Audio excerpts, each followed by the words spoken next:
Ramandeep ji, first of all welcome to INS। Thank you so much. और sir, सबसे पहले आपसे जानना चाहेंगे कि राख में रज्जो का कैरेक्टर पाने के लिए कितनी आपको स्ट्रगल करनी पड़ी और कितनी मशक्क़त करनी पड़ी आपको इस कैरेक्टर को पाने के लिए? अब पाने के लिए सर स्ट्रगल और मशक्क़त तो यही रहा है कि ऑडिशन से जैसे एक अगर प्रोजेक्ट हम कास्ट कर रहे हैं कोई कास्टिंग टीम, तो उसमें यही है कि आपको मल्टीपल राउंड ऑफ ऑडिशंस देने पड़ते हैं। तो वही हुआ हमारे साथ भी कि ऑडिशंस हमें दे के ही आना पड़ा कि ऐसा सच नहीं था कि किसी ने हमें ऐसे चूज़ करा और बोला कि यार हाँ आप करोगे। हमें मल्टीपल राउंड ऑफ ऑडिशन देने पड़े हैं, बहुत लोगों के साथ टेस्ट करने पड़े हैं, और जो कि ज़रूरी भी है और फेयर भी है, क्योंकि एक एज ए नया चेहरा ऐसा प्रोजेक्ट मिलना ईजी तो नहीं है और वो ईजी होना भी नहीं चाहिए। जी। राख के कैरेक्टर की बात की जाए तो राख के कैरेक्टर में ऐसा क्या, जब आपको मिल गया तो कैसा सेटिस्फैक्शन मिला और क्या कितनी खुशी थी इस कैरेक्टर को पाने के लिए? सर मेरे को ऐसा सेटिस्फेक्शन नहीं होती है, क्योंकि मेरे को तो मेरी मैनेजर ऐसे बार बार याद दिला रहे थे कि तेरा हो गया उसमें, तेरे को पता है।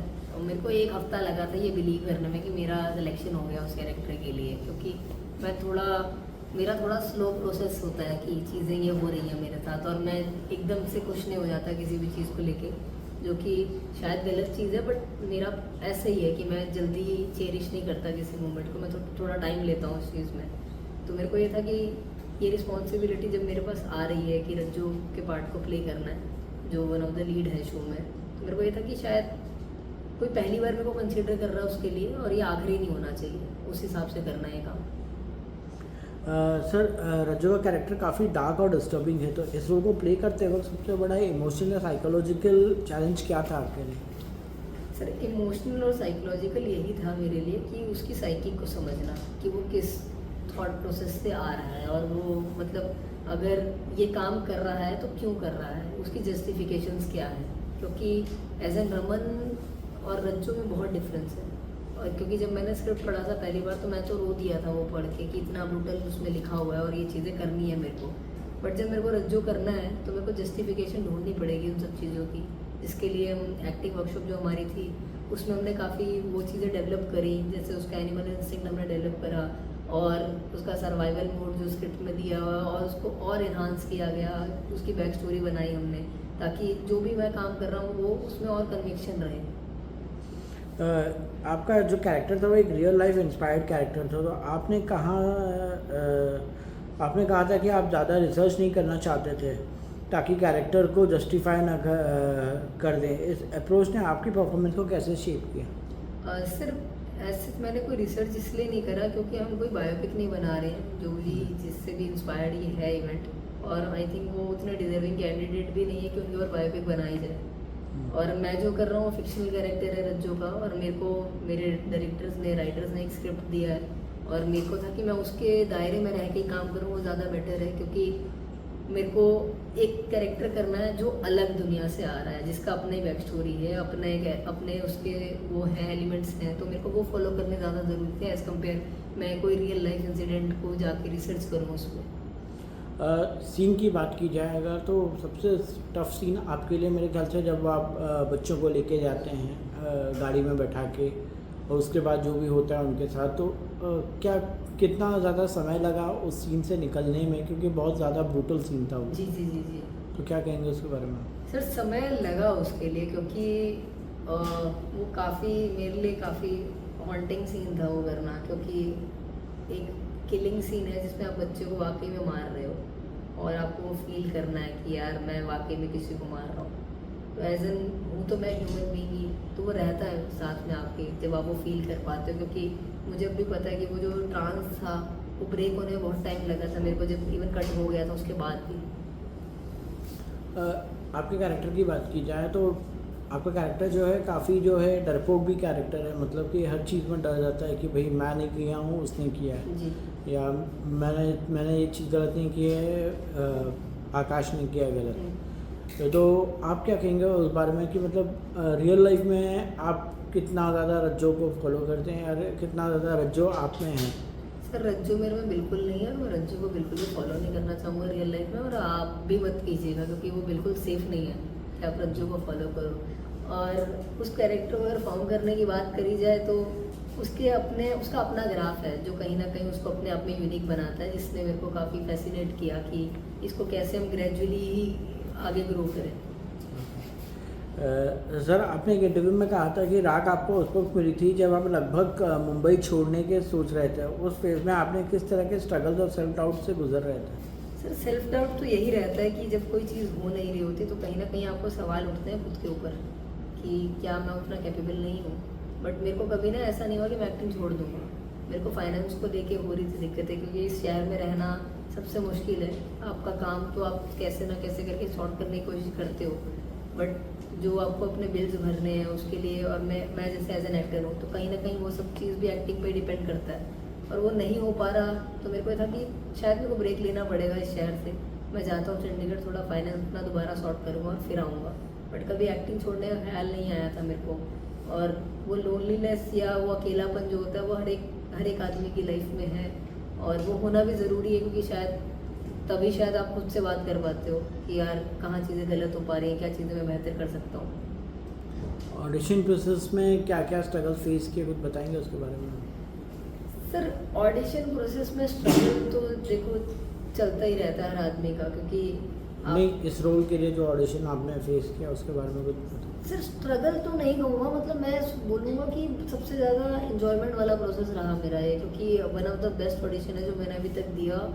कि मैं सुबह 10 बजे ऑडिशन रूम में जा रहा हूँ और रात को 10 बजे ऑडिशन रूम से आ रहा हूँ, उन 14 लोगों के साथ टेस्ट कर रहा हूँ, जो वो भी फाइटिंग सीक्वेंस। तो at the same time physically training भी था और एट द सेम टाइम मेरे लिए मेंटली ट्रेनिंग भी था।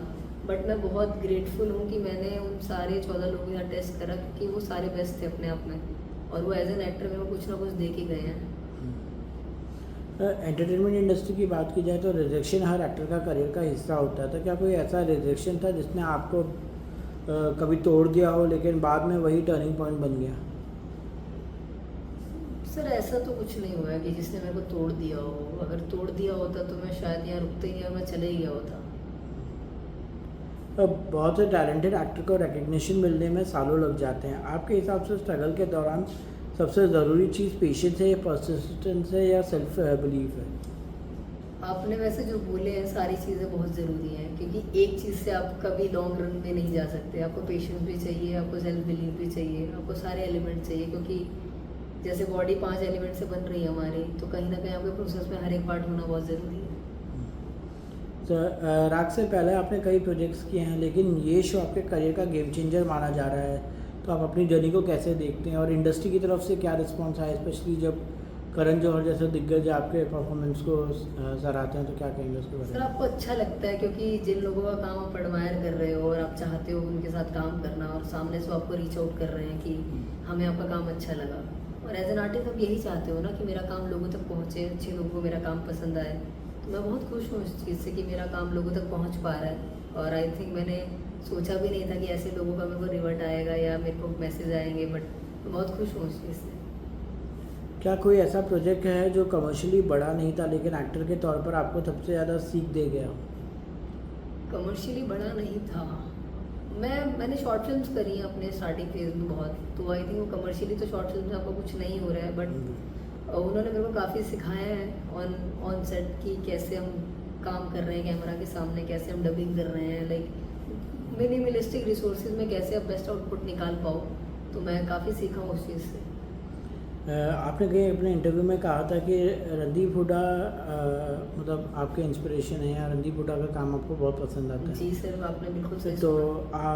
मतलब रणदीप हुड्डा अपने इंटेंस प्रिपरेशन और मेथड एक्टिंग के लिए जाने जाते हैं। क्या आपने भी रज्जो को प्ले करते वक्त उनसे इंस्पायर टेक्निक की है? मतलब सर उनसे इंस्पायर कोई टेक्निक तो मैंने नहीं करी है, क्योंकि मैंने कभी उनसे पूछा भी नहीं कि उनका प्रोसेस कैसा रहता है, कि कैसे काम करते हैं। बट हाँ, उनका जो फाइनल आउटपुट है काम का, वो देख के आप खुद देख सकते हो कि उनका प्रोसेस काफ़ी बढ़िया है, क्योंकि इतना फिजिकली ट्रांसफॉर्म होना काफ़ी मुश्किल है, काफ़ी ज़्यादा मुश्किल है, और मैं बहुत एडमायर करता हूँ उनके काम को। राग को लेकर कई क्रिटिक्स ने तारीफ भी की है शो की, और कई सोशल मीडिया पर ये भी डिबेट हुई है कि रियल लाइफ रंगा बिरला केस को फिक्शनलाइज करते हुए कोई हिस्टोरिकल डिटेल्स बदल दी गई है। तो इस कंट्रोवर्सी को आप कैसे देखते हैं? Sir on a serious note, मैंने तो भी ऐसा कुछ पढ़ा नहीं, क्योंकि मेरे को तो मोस्टली हेट कमेंट्स ही आ रहे हैं, और मैं उनका रिप्लाई कर रहा हूँ कि भाई थैंक यू सो मच, इतना तुम हेट कर रहे हो मेरे कैरेक्टर को।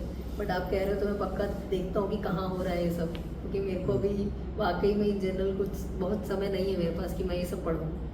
लास्टली अब रमनदीप आप कैसे प्रोजेक्ट्स चूज़ करेंगे, और स्पेशली प्रोजेक्ट्स की बात की जाए तो कैसे स्क्रिप्ट चूज़ करेंगे आपकी, मतलब कि आपको, क्योंकि इंडस्ट्री में हमेशा ये रहता है कि आपको एक टाइप के रोल्स ही मिलने लगते हैं, फिर जब आपका एक प्रोजेक्ट हिट होता है तो उसके बाद वैसे टाइप के रोल्स मिलने लगते हैं।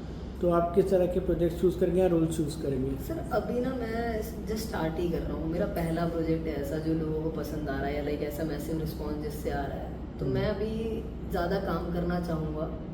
वो एक मेन मोटिव है मेरा, एज़ कम्पेयर कि मैं चूज़ ही हो जाऊँ कि मेरे को ये नहीं करना वो नहीं करना। बट हाँ ये है कि मैं जो भी पार्ट चूज़ करूँ वो स्टोरी में इम्पोर्टेंस रखता हो, कि अगर हम उसको निकाल दें स्टोरी से तो स्टोरी पे कुछ इफेक्ट पड़े, वो कुछ मिसिंग एलिमेंट हो यार, कि यार यहाँ कुछ कमी फील हो रही है, उस कैरेक्टर के पास कुछ कहने के लिए होना चाहिए। ऐसे ही नहीं कि आप सिर्फ हो स्टोरी में, मतलब वो काम करना मेरा ज़्यादा ज़रूरी है, जो पार्ट कुछ कहना चाहता हो इम्पोर्टेंट। इंडस्ट्री में कहा जाता है कि नेटवर्किंग बहुत ज़रूरी होती है, या फिर आपका पहचान होना बहुत ज़रूरी होती है, आप कितना उस पर मानते हैं?